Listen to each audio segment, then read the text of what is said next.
Polisi masih menyusun penyebab kematian mahasiswa Universitas Fakultas Ilmu Sosial dan Politik. Kemudian teman dekat hingga video bullying atau perundungan yang dilakukan oleh sejumlah remaja putri di bawah umur di Cilacap.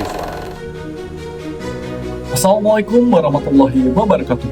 Shalom, Om Swastiastu, Namo Buddhaya, Salam Kebajikan, dan Salam Sejahtera untuk kita semua. Perkenalkan, saya Muhammad Denis Syarif Fedansyah yang akan memandu presentasi dari kelompok 7, kelas 12 FA4. Video presentasi ini disusun sebagai bagian dari penilaian praktik mata pelajaran Bahasa Indonesia dengan guru pengampu Ibu Siti Munawaroh, SPD. Pada kesempatan ini, kelompok kami akan menyajikan materi mengenai perundungan. Materi ini kami kemas dalam bentuk video pembelajaran yang berisi penjelasan tentang pengertian, faktor, dan dampak perundungan, contoh kasus perundungan, fakta, dan opini mengenai kasus perundungan. Kami berharap video ini dapat membantu penonton memahami materi dengan lebih jelas dan menarik. Selanjutnya, mari kita mulai pembahasannya. Saya Riri Rizky Fadilah. Di sini saya akan menjelaskan pengertian dari perundungan atau bullying.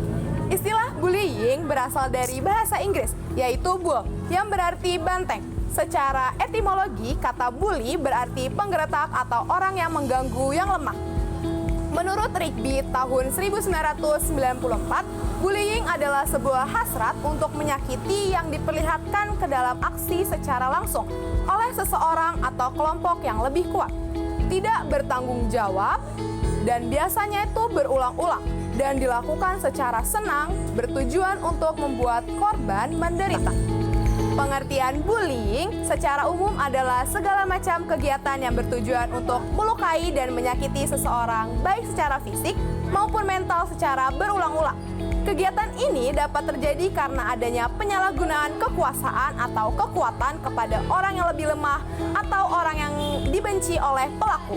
Selanjutnya, saya akan menjelaskan faktor utama penyebab perundungan. Yang pertama ada lingkungan keluarga.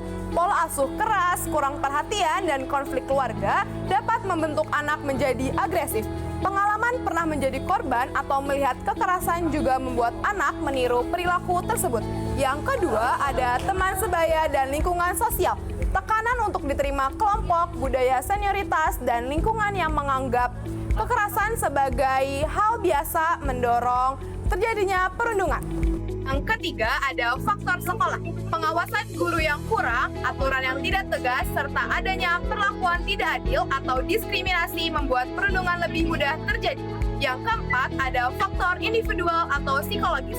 Keinginan berkuasa, rendah empati, kurang percaya diri, dan sifat agresif membuat seseorang merendahkan orang lain demi pengakuan. Yang kelima, ada media dan teknologi. Paparan kekerasan dari media sosial, tontonan, atau permainan dapat ditiru dan dianggap wajar oleh anak.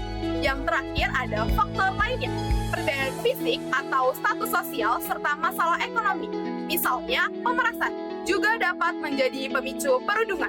Selanjutnya, saya akan menjelaskan dari dampak perundungan atau bullying. Yang pertama, takut atau malas berangkat ke sekolah.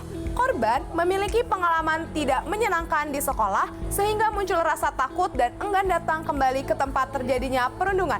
Yang kedua, ada prestasi akademik menurun. Rasa takut dan tekanan psikologis membuat konsentrasi belajar terganggu sehingga korban sulit memahami pelajaran dan nilainya menurun. Yang ketiga, ada merasa tidak dihargai di lingkungan.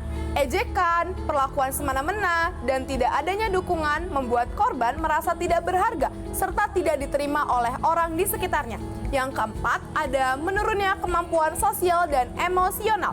Korban menjadi sulit beradaptasi, kurang percaya diri saat berinteraksi, dan kesulitan menjalin hubungan dengan teman.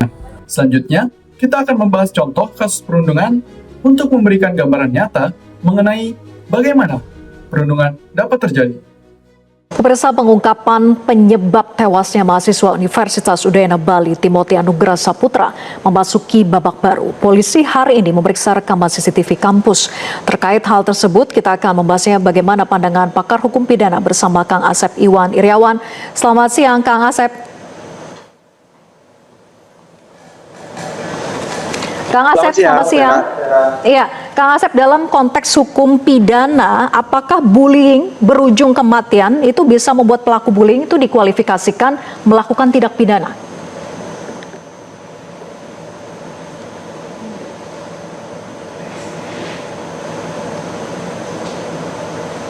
Silakan Kang Asep.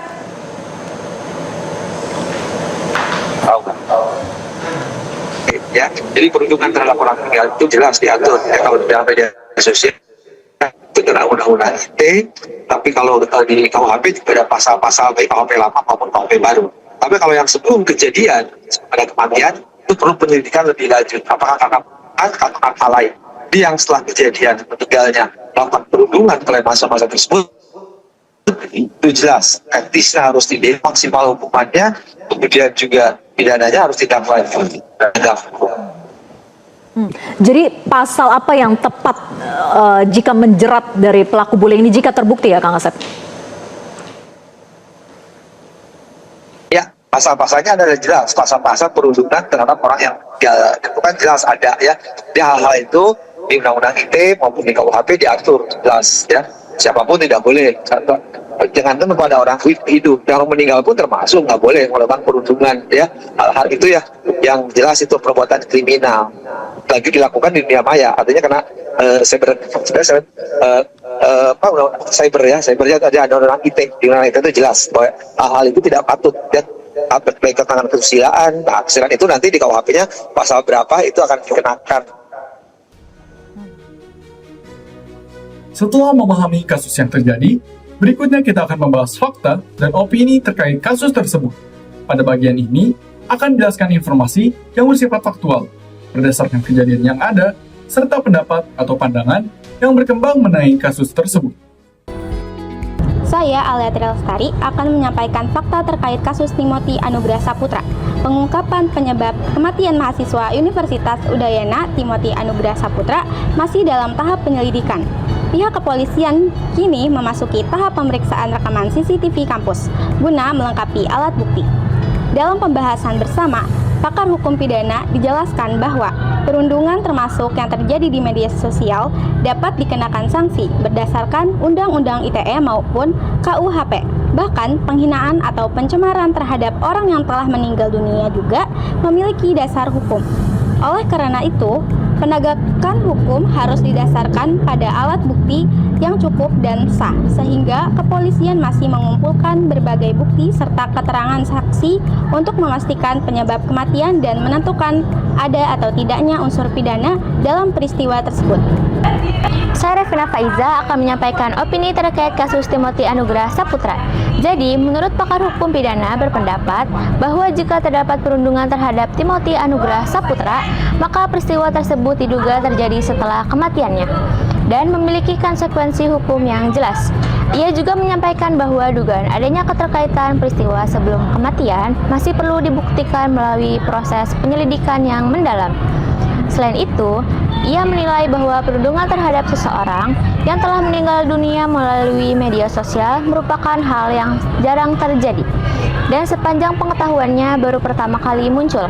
Secara umum, perundungan terhadap Timothy dinilai sebagai tindakan yang tidak berempati, tidak dibenarkan secara moral maupun hukum, serta berpotensi menimbulkan sanksi pidana apabila terbukti memenuhi unsur pelanggaran hukum. Saya, Ataya Kuroto Ain Amakira, akan menyampaikan kesimpulan. Jadi, perundungan adalah tindakan menyakiti orang lain secara fisik maupun mental yang dilakukan berulang karena adanya ketimpangan kekuatan. Kasus-kasus yang terjadi menunjukkan bahwa perundungan berdampak serius, mulai dari gangguan psikologis, menurunnya prestasi, hingga hilangnya nyawa. Penyebabnya berasal dari faktor keluarga, lingkungan sosial, sekolah, individu, serta pengaruh media. Karena dampaknya sangat berat, pencegahan perundungan memerlukan kerjasama semua pihak agar lingkungan pendidikan menjadi tempat yang aman dan nyaman bagi semua. Demikian seluruh pembahasan mengenai perundungan yang dapat kami sampaikan dalam video ini. Semoga materi ini dapat meningkatkan pemahaman dan kesadaran kita untuk bersikap lebih peduli serta mencegah terjadinya perundungan. Wassalamualaikum warahmatullahi wabarakatuh.